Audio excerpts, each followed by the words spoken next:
Okay, so our first true concept in calculus are called limits. You want to think of a limit as a target value. In terms of limit notation, we write the limit as x approach a particular value. Let's just call that value a of some function f of x equals L, our limit. And what that means is that as x closes in on a, whether from the left side or from the right side, it's just as x gets really close to a value of a, what does the graph of f of x approach? It's a target. So let's say we have some kind of nonsense graph here. And let's say this is my point A right here. So as x gets close from this side and this side, we're looking at what is the f of x value that the graph is closing in on. So what are we getting closer and closer to? If you can graph it graphically, limits are pretty easy to find. It's just when we're going to do a lot algebraically with them and not spend as much time on graphic limits. If you're looking at a limit of a function where there's no restriction on the domain at that particular value, let's just take like the limit as x approaches 1 of 2x plus 3. 2x plus 3 is just simply a line. X can approach 1. We can just put 1 in there for x, and we just get 2 plus 3 or 5. So the limit as x approaches 1 of 2x plus 3 is 5. Very, very simple. Sometimes you'll run into ones that algebraically we have to do some things with simplify down. Let's say we have the limit as x approaches 1 again of x squared plus x minus 2 over x minus 1. And what we can do here is we can go ahead and factor this down, simplify it, and then we can let x approach 1, or then we can let x equal 1. On the numerator, we factor it to x plus 2 times x minus 1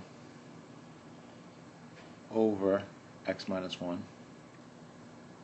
The x minus 1s will then drop out. The x minus 1s drop out. Move that restriction at 1, so the limit as x approaches 1 of this function is x plus 2, or just 3. The limit is 3.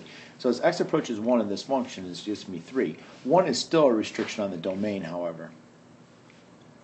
Sometimes algebraically, some of the things that we have to do are a little bit more challenging. One of the things that we see over and over again involves some square roots. So let's say we have the limit as x approaches 9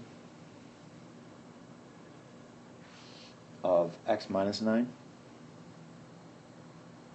over the square root of x minus 3. With limits, anytime you see a square root, I want you to think conjugate. And remember from Algebra 2, our conjugate, we're going to take the conjugate of that denominator. The conjugate of that denominator is the square root of x plus 3. Conjugate simply means it's the same square root, same x, same 3. It's just going to change my plus to minus or minus to plus. In this particular case, I'm changing the minus 3 to plus. So I'm going to multiply the numerator and the denominator by the conjugate over itself. I'm basically reorganizing the fraction.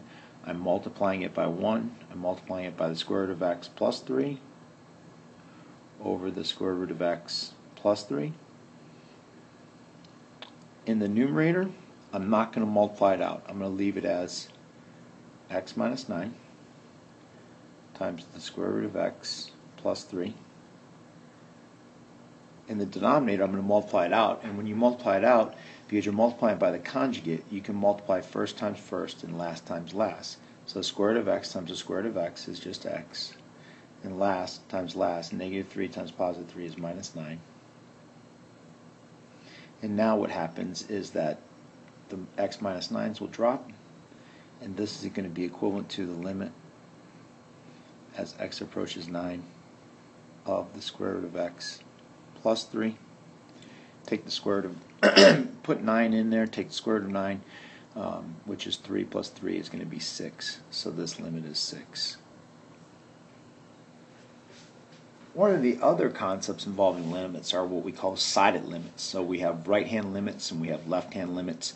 and then we have the limit as just x approaches the particular value.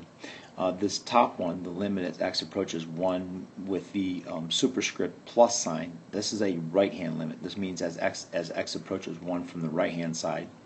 The one with the negative means as x approaches 1 from the left-hand side, and then the one without any notation just means as x approaches 1. So in this particular case, what I have is a line. It is the line of x plus 2. It has an open circle at 1. It's a piecewise function. At 1, the value of the function f of x is 2. So if we take a look as the limit as x approaches 1 from the right of f of x, that limit as x approaches from the right-hand side means values greater than 1. So as I come down the graph from values of x greater than 1, that graph converges to 3. So that's my target value. As I go up the line from values less than 1, I also converge to 3. So that limit is still 3.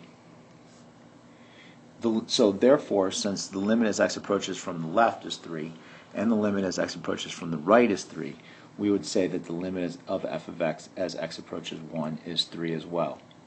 If provided that the right-hand limit and left-hand limits are the same, then that's the limit of the graph. The only time that you would answer 2 in this particular question, let me erase this and give it a little more room, is if I asked you what is f of 1. If I asked you what f of 1 is, that's 2. But the limit as x approaches 1 from either side is going to be 3. Let's take a look at this graph and then we'll answer our sided limits. This is going to be x plus 1 over the absolute value of x plus 1. It's going to have a breaking point here at negative 1. And for values below negative 1, the graph is going to be down here at negative 1. And for values above negative 1, x equals negative 1, the graph is going to be at positive 1. So the graph looks something like that. So now let's evaluate what are my limits as x approaches negative 1 from the right,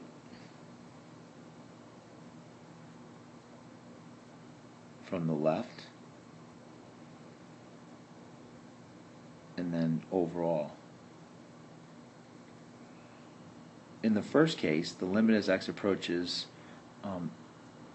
negative 1 from the right-hand side means that I'm going to be moving from this direction towards negative 1. As I move from that direction towards negative 1, that has a value of 1. If I go the other way from the left-hand side, that means my graph is approaching negative 1 from the left, and as I approach negative 1 from the left, I have a value of negative 1. This final one, the limit as x approaches negative 1 in general, since the left-hand limit and the right-hand limit are not the same, since 1 and negative 1 are not the same, then we would say this is D N E, which means it does not exist. So if the limits don't converge to the exact same value, then the overall limit does not exist. Alright, so now you're ready to tackle some of the first parts of limits. Sometimes our limits won't exist. Lots of algebraic functions you have to deal with. Some factoring you have to deal with. If you're not sure about the factoring, I've posted some common factoring that's on your formula sheets on the resource material. If you're not sure about that, please ask in class. If you don't know how to square something out or cube something out, whatever, ask that in class as well. Good luck.